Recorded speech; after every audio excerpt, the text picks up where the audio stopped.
Hello বন্ধুরা, good morning.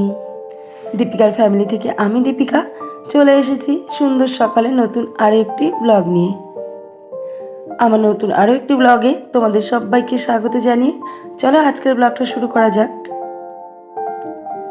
আর আজকের ব্লগটা আমি একদম ব্রেকফাস্ট থেকে শুরু করলাম। আর বেশ কিছুদিন হলেও তোমাদের সাথে সকালের কাজবাজ কিছু শেয়ার করতে পারছি না।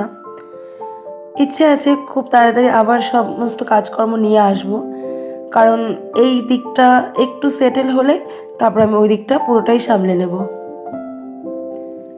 যেহেতু অন্বেষার এবার ক্লাস 11 হচ্ছে, তো ওর পড়াশোনা স্টার্ট হয়ে গেছে। আর প্রত্যেকদিন মর্নিংয়ে ওর পড়া থাকে।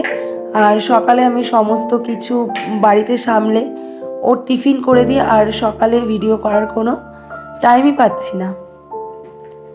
চেষ্টা করব খুব তাড়াতাড়ি আবার সমস্ত কিছু নিয়ে আসার। আগে সব কিছু ঠিকঠাক হয়ে যাক তারপর। ব্রেকফাস্ট করে দেখো রান্না করতে চলে এসেছি। আর সকালে আমি স্নান করে নিয়েছি। প্রচণ্ড বৃষ্টি হচ্ছে আমাদের এখানে কালকে রাত থেকে। তো এই জন্য সকালে জানি জামা কাপড় শুকাবে না, সকালবেলা স্নানটা সেরে নিয়েছি। আর পুজো দেওয়ার আগে ভাতটা বসিয়ে ধুয়ে গেছিলাম, ডাল আর ভাতটা হয়ে গেছে। আর এখন শুধু উচ্ছে আলু চচ্চড়িটা করব।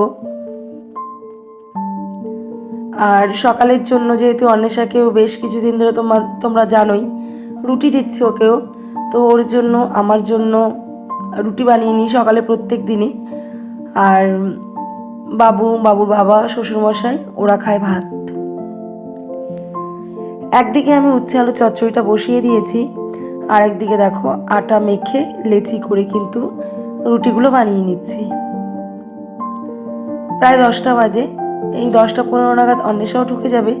এই জন্য আজকে তাড়াতাড়ি করে রুটিগুলো বানিয়ে নিচ্ছি, যাতে ও এসে আর কোনো লেট না হয়, এসেই যেন চটপট খেতে পারে। আর ও পড়তে গেছে পুরো 7টার সময়, শুধু একটা ডিম সেদ্ধ আর অল্প কিছু ছোলা সেদ্ধ খেয়ে কিন্তু ও পড়তে চলে গেছে। তো বাড়িতে আসলেই তো চরম খিদে পাবে। চলো রুটিগুলো ঝটপট বানিয়ে নিই।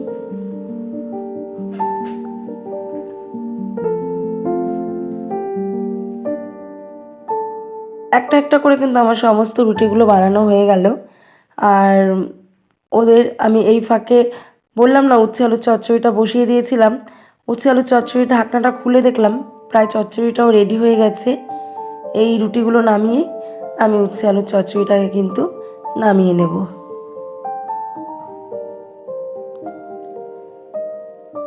ওদিকে রুটি ভাজাও কমপ্লিট, আর এদিকে দেখো উচ্ছে আলুর চচ্চড়িটাও কিন্তু আমার হয়ে গেছে। এটা আমি শুধু এমনি কালো জিরা ফোড়ন দিয়ে কাঁচা লঙ্কা চেরা আর পেঁয়াজ দিয়ে করেছি।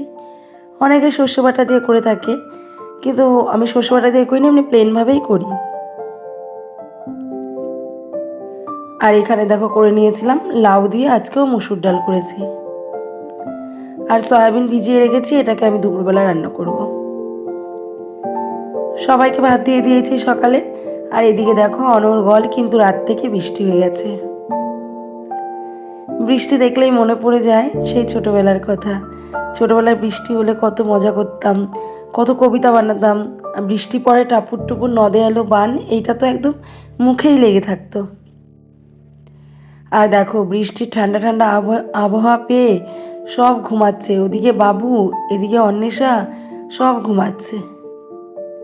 আর তোমার দাদাভাইয়ের অবস্থা দেখো, ওর যেন মাঘ মাসে শীত পড়ে গেছে, একদম চাদর টাদর গায়ে দিয়ে কাজ করছে। একটু বৃষ্টি পড়তেই একদম চাদর বার করে নিয়েছে আবার। সকালে রান্নাবান্না কমপ্লিট, খাওয়া দাওয়া সবারই কমপ্লিট হয়ে গেছে। অন্বেষাও পড়ে চলে এসেছে, ওরও খাওয়া দাওয়া হয়ে গেছে। শুধু আমার দুপুরে সোয়াবিনটা রান্না করলে ব্যাস হয়ে যায়। আর এদিকে দেখো সকালে স্নান করেছিলাম, সেই জামা কাপড়গুলোকে এখন ঘর দিয়ে মেলে দিচ্ছি। ভেবেছিলাম হয়তো বৃষ্টিটা কমবে, বাইরে মেলবো, কিন্তু না, তার তো কোনো পাত্তাই নেই। তো দেখো এই জন্য আমি ঘর দিয়েই জামা কাপড়গুলোকে মেলে দিচ্ছি। ভাগ্যিস ঘরে এই তারটা টানানো ছিল। সত্যি ঘরে এমন দু একটা তার টানানো থাকলে কিন্তু এই বর্ষাকালে ভীষণই উপকারে লাগে। মানে বর্ষাকালের জন্য এই তারটা কিন্তু ভীষণই কাজে আসে। তো চলো বন্ধুরা তাড়াতাড়ি করে জামা কাপড়গুলো মেলে নিই। আর বাবু ঘুমাচ্ছিল, দেখো ঘুম থেকে উঠে লেবু কাটছে। তো আমি বললাম আমার জন্য একটা কাট। তো 3টে লেবু কাটছে এখানে, ওর জন্য, ওর বাবার জন্য আর আমার জন্য।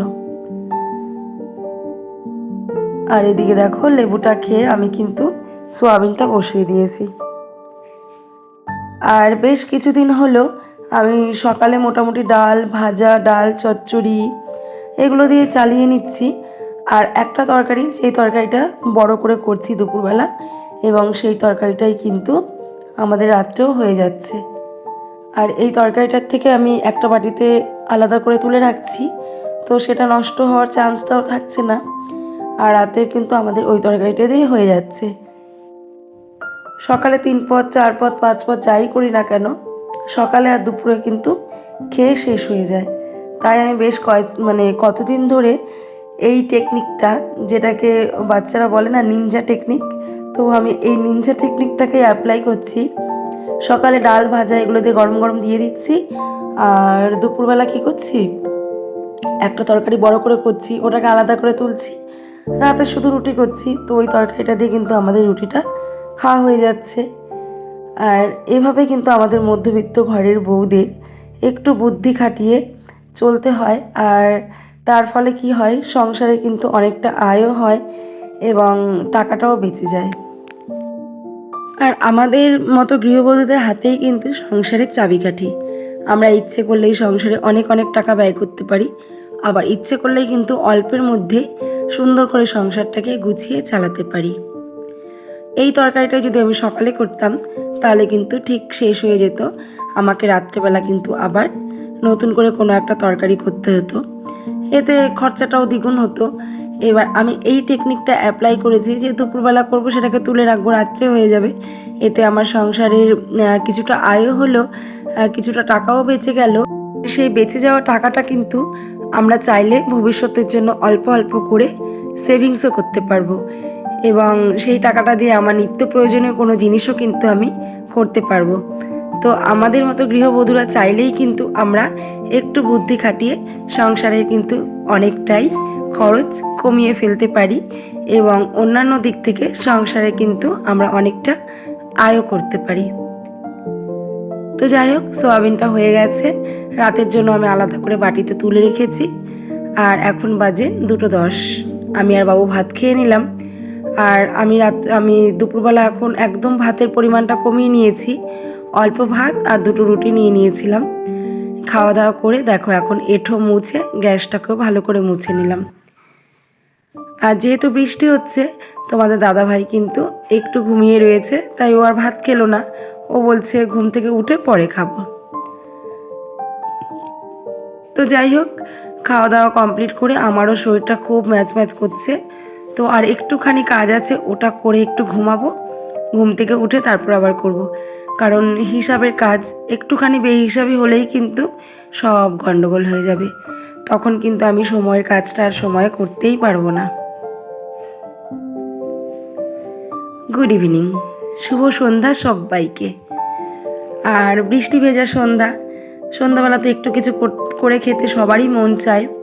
তোমার দাদাভাই সিঙ্গারা আনতে চেয়েছিল, কিন্তু আমি না করলাম যে না, এগুলো আনতে হবে না, আর বৃষ্টির মধ্যে যেতেও হবে না, প্রচণ্ড পরিমাণে বৃষ্টি হচ্ছে।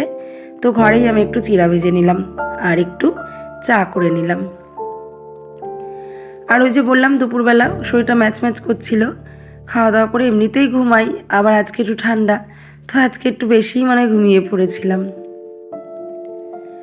অন্বেষা আর ওর বাবার জন্য 2 কাপ চা করে নিলাম। আর এদিকে দেখো চা দিয়ে খাওয়ার জন্য যে চিড়াটা ভাজলাম, ওটাকেও একটু চানাচুর দিয়ে মেখে নিলাম। আর বাবু গেছে পড়তে, তো দেখা যাক, এখান থেকে একটু চিড়া ভাজা রেখে দেবো, যদি বাবু এসে আবার একটু খেতে চায়।